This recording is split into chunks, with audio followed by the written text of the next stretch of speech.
Namaku Aris, dan aku seorang penjual sayur keliling. Aku jadi penjual sayur keliling sudah 5 tahun lebih. Aku berjualan sayur keliling sudah sejak aku masih lajang. Hingga sekarang aku sudah menikah. Istriku juga saat ini sedang hamil anak pertama kami. Aku dan istriku tinggal di sebuah rumah kontrakan sederhana. Sebuah rumah kontrakan kecil yang mulai kami sewa sejak kami memutuskan untuk menikah. Rumah itu sangat sederhana, namun cukup untuk bisa aku tempati bersama istriku. Istriku sendiri tidak bekerja. Ia hanya seorang ibu rumah tangga biasa. Dulu sebelum menikah denganku, istriku pernah bekerja di sebuah minimarket. Namun karena sudah menikah, ia terpaksa berhenti bekerja. Kehidupan kami sangat sederhana, tapi kami saling cinta. Kami bahagia dengan pernikahan kami, apalagi semenjak kehamilan pertama istriku. Kehidupan rumah tangga kami berjalan dengan baik, meski secara ekonomi kami masih sering merasa kekurangan. Kami berdua sama-sama merantau ke kota ini. Kami tidak punya keluarga dekat ataupun kerabat di kota ini.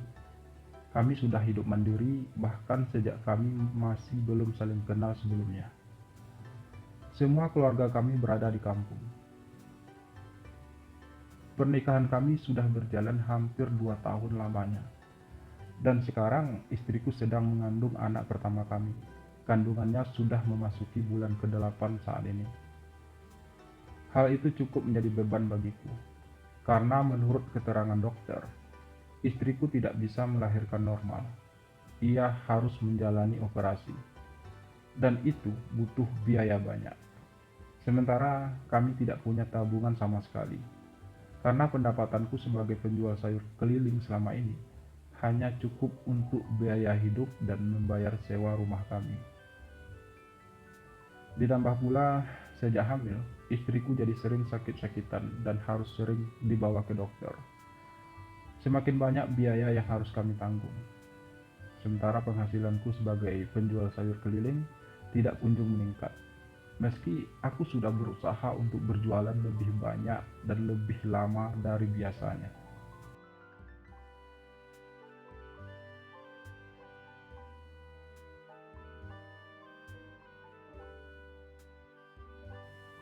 Aku berjualan sayuran dari pagi hingga siang hari. Aku berkeliling dari satu kompleks perumahan ke kompleks perumahan lainnya dengan hanya memakai gerobak dorong. Rasa letih tidak membuat aku menyerah untuk terus berjuang mendapatkan rupiah yang aku kumpulkan dari satu pembeli ke pembeli lainnya. Setiap hari aku terus saja berkeliling untuk menjual sayur-sayur yang aku dapatkan dari agen. Setiap hari aku terus berusaha agar semua daganganku habis. Meski tak jarang, masih banyak sisa-sisa daganganku yang harus aku bawa pulang kembali karena tak habis terjual. Perjuanganku tak hanya sampai di situ. Sepulang berjualan sayuran, aku juga nyambi kerja di sebuah tempat cucian motor. Tempat cucian motor tersebut memang milik salah seorang temanku. Ia sengaja mengajak aku bekerja di tempat cuciannya karena ia tahu aku butuh tambahan uang. Meski aku hanya bekerja di sana dari siang sampai sore hari. Namun setelah berbulan-bulan berjuang dan berusaha sekuat kemampuanku, uang yang aku kumpulkan belum juga cukup untuk biaya operasi melahirkan istriku. Sementara waktunya hanya tinggal beberapa minggu lagi. Pernah temanku menyarankan agar aku menggunakan BPJS saja. Namun karena kami hanya merantau ke kota ini, kami tidak punya BPJS. Pernah aku coba datang ke kelurahan untuk mengurus hal tersebut, tapi pengajuan kami ditolak karena kata mereka tidak memenuhi syarat. Meski aku tidak tahu pasti syarat apa yang tidak terpenuhi tersebut, tapi aku memang tidak bisa berbuat apa-apa lagi. Aku juga pernah ingin mengajukan pinjaman ke pihak bank, tapi aku nggak punya agunan untuk jadi jaminan. Dan sudah pasti, pihak bank tidak akan mengabulkan permohonan pinjaman kami. Karena itu, aku hanya bisa pasrah pada akhirnya. Aku tidak punya teman atau kenalan yang kehidupan ekonominya lebih baik dari kami, yang bisa aku jadikan tempat untuk aku meminjam uang. Kalaupun ada, mereka juga pasti tidak akan mau, karena mereka tahu aku tidak akan mampu membayarnya. Sementara dari pihak keluargaku sendiri yang jauh berada di kampung sana, juga tidak ada untuk tempat aku mengadu, karena kehidupan mereka di kampung juga sangat kekurangan. Apalagi sejak kedua orang tuaku meninggal beberapa tahun lalu, hampir tidak ada pihak keluarga yang peduli lagi sama kami. Dari pihak keluarga istriku sendiri juga tidak ada yang peduli dengan kehidupan kami. Sejak istriku memutuskan untuk menikah denganku, pihak keluarganya sudah tidak pernah lagi menghubungi kami. Bahkan jikapun kami hubungi, tanggapan mereka sangat dingin. Karena memang dari awal mereka sudah tidak setuju akan pernikahan kami. Istriku merupakan anak ketiga dari mereka 5 bersaudara. Mereka 5 bersaudara, 4 orang perempuan dan 1 orang laki-laki. Orang tua istriku sangat ingin kalau anak-anak perempuannya menikah dengan orang yang punya kehidupan ekonomi yang baik dan punya masa depan yang jelas. Namun istriku waktu itu tetap bersikeras untuk menikah denganku meski tanpa restu kedua orang tuanya. Hal itu membuat ia harus diasingkan oleh keluarganya sendiri, terutama oleh orang tuanya. Ia sudah tidak dianggap sebagai bagian dari keluarganya lagi. Memikirkan hal tersebut, terus terang aku jadi merasa bersalah terhadap istriku. Hanya demi bisa menikah denganku, istriku rela harus terbuang dari keluarga besarnya. Dan hal itu cukup menjadi beban tanggung jawab yang sangat besar bagiku. Hal itu juga yang membuat aku jadi tidak pernah berhenti berjuang.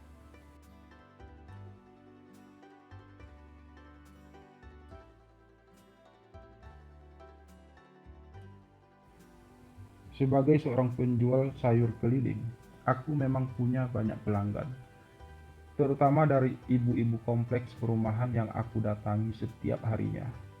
Apalagi aku sudah berjualan sayur keliling sejak lama, sudah bertahun-tahun. Dari sekian banyak pelanggan sayuranku yang rata-ratanya adalah ibu rumah tangga, ada 1 orang pelanggan yang baru beberapa bulan ini menjadi pelangganku. Namanya Mbak Lydia. Menurut ceritanya, ia juga baru pindah ke kompleks perumahan tersebut, dan ia seorang janda. Karena sudah bercerai dari suaminya, Mbak Lydia memang sengaja pindah ke perumahan tersebut. Ia sebenarnya juga sudah punya 2 orang anak yang ia tinggalkan bersama mantan suaminya.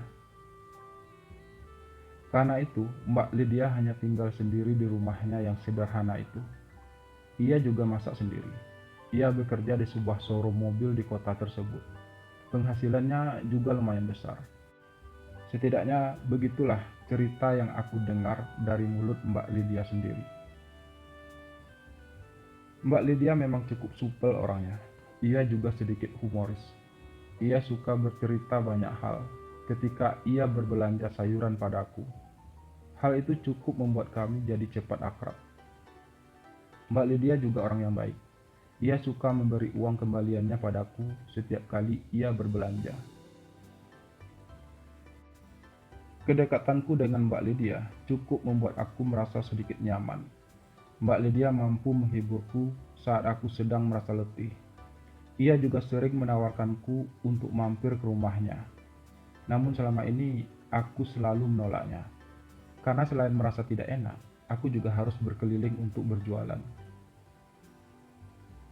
Mbak Lydia memang langganan khusus bagiku. Hanya ia satu-satunya pelangganku yang aku langsung masuk ke halaman rumahnya. Tentu saja atas permintaan Mbak Lydia sendiri. Aku malu kalau belanja bareng ibu-ibu kompleks lainnya. Soalnya aku ini kan janda dan aku juga baru pindah ke sini. Aku takut jadi bahan gosip buat mereka. Begitu alasan Mbak Lydia waktu itu saat aku tanya kenapa ia meminta aku langsung masuk ke halaman rumahnya.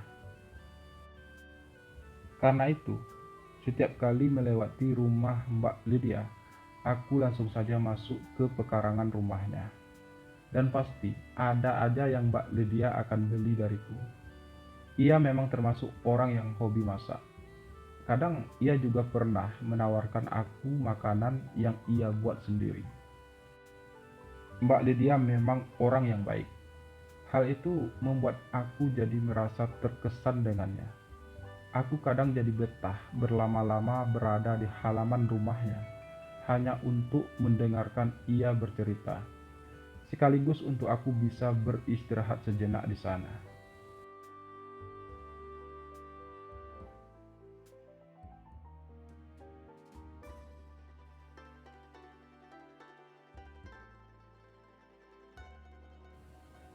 Kamu kok kelihatan murung banget hari ini, Riz? Capek ya? Tanya Mbak Lydia suatu pagi, saat aku sudah berada di depan rumahnya, membawa barang daganganku. Saat itu tinggal menghitung hari istriku akan menjalani operasi melahirkan anak kami. Masih pagi kok udah capek aja. Lanjut Mbak Lydia lagi tanpa menunggu jawabanku.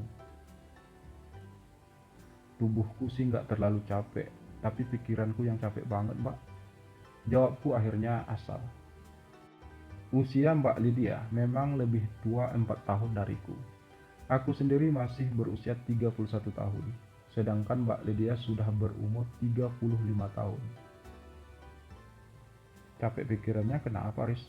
Tanya Mbak Lydia lagi, sambil ia mulai memilah sayuran yang ingin ia beli. Ya, biasalah Mbak, persoalan hidup, balasku lemah. Emang apa persoalan hidup yang sedang Aris alami saat ini? Kamu cerita aja, siapa tahu saya bisa bantu. Ucap Mbak Lydia lagi.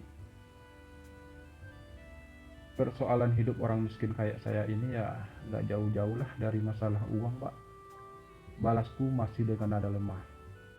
Emangnya Aris lagi butuh uang buat apa? Mbak Lydia bertanya kembali. Istriku 3 hari lagi mau melahirkan, Mbak, dan ia harus dioperasi. Tapi saya belum punya cukup uang untuk biaya operasi tersebut. Saya jadi bingung mau cari uang kemana lagi. Segala usaha sudah saya lakukan, tapi tetap saja uangnya belum cukup. Balasku apa adanya. Aris butuh uangnya berapa? Tanya Mbak Lydia kemudian, sambil ia memasukkan sayuran yang sudah ia pilih ke dalam kantong plastik. Biaya operasinya sih hampir 15 jutaan, tapi uang yang sudah saya kumpulkan baru sekitar 7 juta. Masih ada separuhnya lagi yang harus saya cari, sementara waktunya kian mepet. Jelasku tanpa bermaksud apa-apa. Ya udah, kamu pakai uangku aja dulu. Kebetulan aku punya beberapa tabungan yang belum aku pakai, jadi kamu bisa pinjam dulu. Ucap Mbak Lydia terdengar serius. Nggak usah Mbak, saya nggak yakin akan bisa bayar dalam waktu dekat ini. Balasku spontan. Nggak apa-apa Riz, kamu pakai aja dulu. Bayarnya bisa kapan aja kok, nggak usah terlalu dipikirkan juga. Ucap Mbak Lydia sedikit bersikeras. Tapi aku jadi nggak enak loh Mbak. Padahal kita kan juga baru saling kenal. Tapi Mbak Lydia sudah sangat baik padaku. Selama ini aja Mbak Lydia juga sudah selalu baik padaku. Sekarang malah dipinjamkan uang. Aku aku sengaja menggantung kalimatku karena tidak tahu lagi harus berkata apa. Kamu tenang aja dan gak usah merasa berhutang budi seperti itu. Meskipun kita baru kenal, tapi aku yakin kamu pasti orang baik. Lagi pula, bukankah sudah seharusnya sebagai sesama manusia memang harus saling bantu? Selama saya mampu, kenapa enggak? Mbak Lydia berucap kemudian. Untuk selanjutnya aku hanya bisa terdiam. Aku benar-benar tidak tahu lagi harus berkata apa. Sebenarnya aku juga tidak ingin menerima bantuan dari Mbak Lydia tersebut, karena aku tidak yakin akan bisa mengembalikannya. Tapi aku juga merasa tidak enak hati jika harus menolak hal tersebut. Aku takut Mbak Lydia tersinggung. Dan lagi pula, aku memang butuh uang tersebut. Aku juga gak tahu harus mencari uang kemana lagi. Jadi gak ada salahnya kalau aku menerima tawaran Mbak Lydia tersebut. Toh ia juga terlihat tulus ingin membantu tanpa mengharapkan apa-apa dariku. Ya udah, kalau Mbak Lydia memang mau meminjamkan saya uang, saya akan terima. Tapi saya nggak bisa janji akan bisa membayarnya dalam waktu dekat ini, ucapku akhirnya. Oke, nggak apa-apa. Kamu bisa bayar kapan kamu punya uang aja nanti. Balas Mbak Lydia. Kamu tunggu di sini dulu ya. Saya mau ke dalam dulu ngambil uangnya. Mbak Lydia melanjutkan ucapannya sambil ia melangkah masuk ke dalam rumahnya. Beberapa saat kemudian, Mbak Lydia pun keluar dengan membawa uang tersebut. Ia langsung menyerahkan uang itu padaku. Kamu hitung aja dulu, Riz, katanya ringan. Gak usah, Mbak. Aku percaya aja sama Mbak Lydia. Dan terima kasih banyak ya, Mbak. Mbak Lydia sudah sangat baik padaku. Sekali lagi terima kasih. Ucapku sedikit bergetar karena merasa terharu. Iya, sama-sama, Riz. Semoga operasinya berjalan lancar ya. Balas Mbak Lydia terdengar tulus. Iya, Mbak. Terima kasih sekali lagi. Kalau begitu saya pamit ya, ucapku akhirnya. Oke, Riz. Oh ya, nanti malam kalau ada waktu, kamu jalan-jalan ke sini ya, Riz. Kita ngobrol-ngobrol. Ada yang ingin saya sampaikan sama kamu. Balas Mbak Lydia kemudian. Oh, oke. Saya usahakan datang nanti malam ya, Mbak. Ucapku membalas dengan perasaan sedikit bingung. Ada apa? Kok Mbak Lydia tiba-tiba ingin aku datang ke rumahnya malam-malam? Aku merasa jadi tidak enak. Karena biar bagaimanapun, Mbak Lydia itu seorang janda. Dan ia tinggal sendiri. Tapi aku nggak mungkin menolak hal tersebut. Karena Mbak Lydia sudah baik padaku. Mungkin saja Mbak Lydia hanya ingin curhat padaku. Mungkin saja ia hanya butuh teman untuk bercerita. Aku nggak boleh berpikiran macam-macam tentang Mbak Lydia. Karena sampai saat ini, yang aku tahu, Mbak Lydia itu orang baik. Dan dengan perasaan lega, aku pun segera pergi dari rumah Mbak Lydia. Aku ingin segera membawa pulang uang yang aku dapat dari Mbak Lydia barusan. Meski perasaanku saat ini jadi merasa kurang enak hati terhadap Mbak Lydia. Biar bagaimanapun, aku merasa sangat berhutang budi padanya. Ia sudah sangat membantuku. Sementara ia bukan siapa-siapa bagiku. Kami hanya kenalan biasa. Tapi Mbak Lydia sudah begitu baik padaku. Apapun akan aku lakukan untuk bisa membalas kebaikannya tersebut.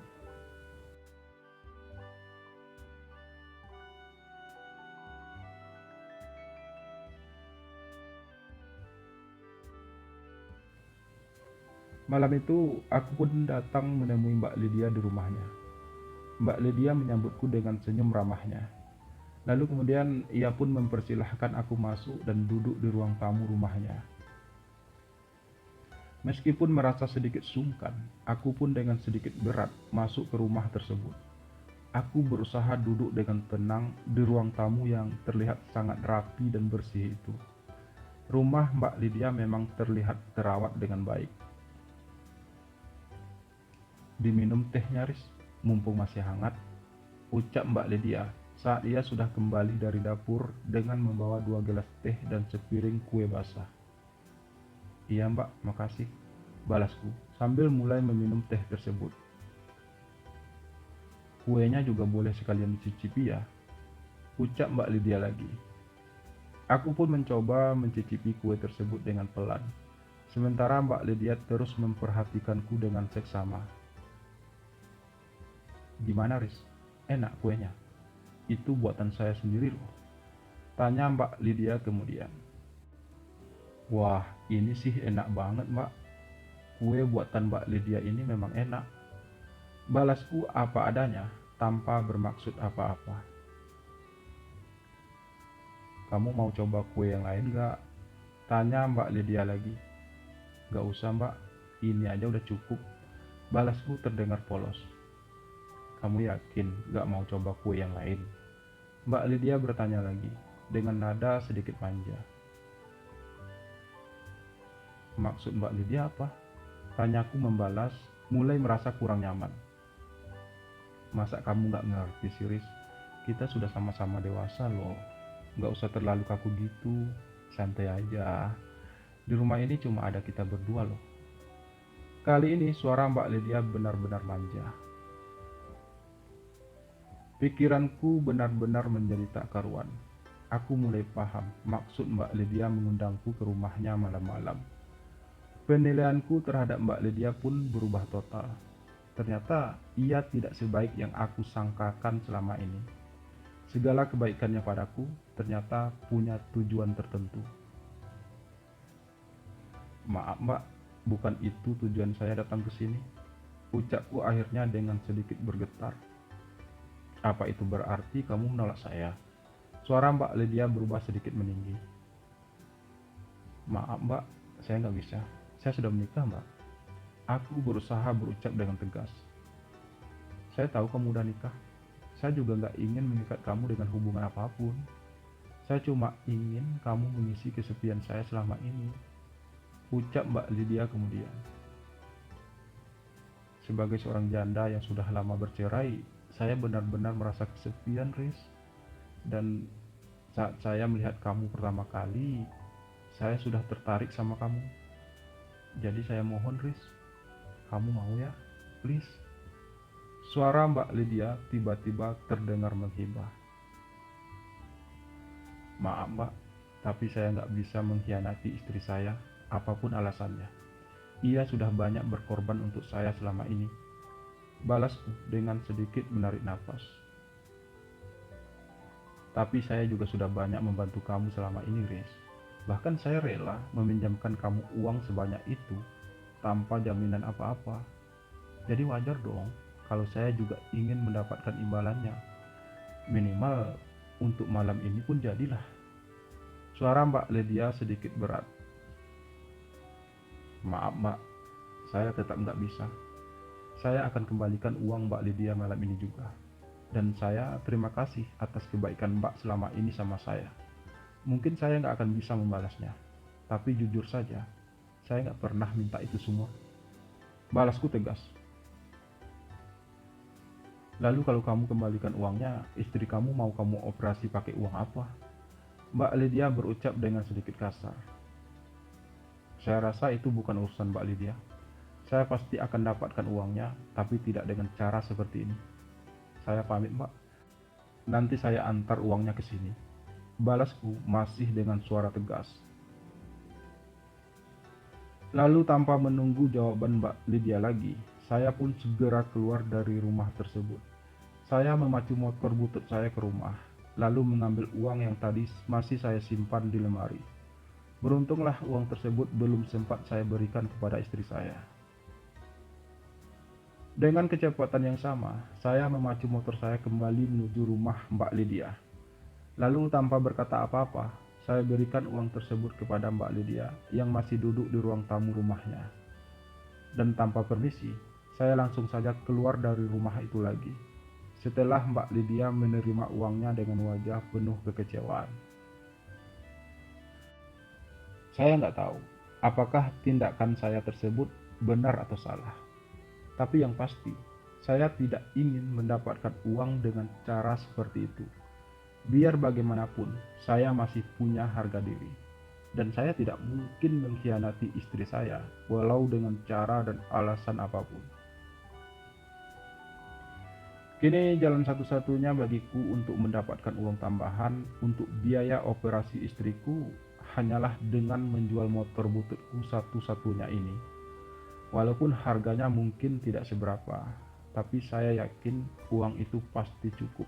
dan yang pasti halal. Dan satu hal lagi, setidaknya saya sudah berusaha semampu saya, meskipun hasilnya tidak semaksimal yang saya harapkan. Dan setidaknya lagi, saya masih bisa menjaga harga diri saya dan juga kesetiaan saya terhadap istri saya.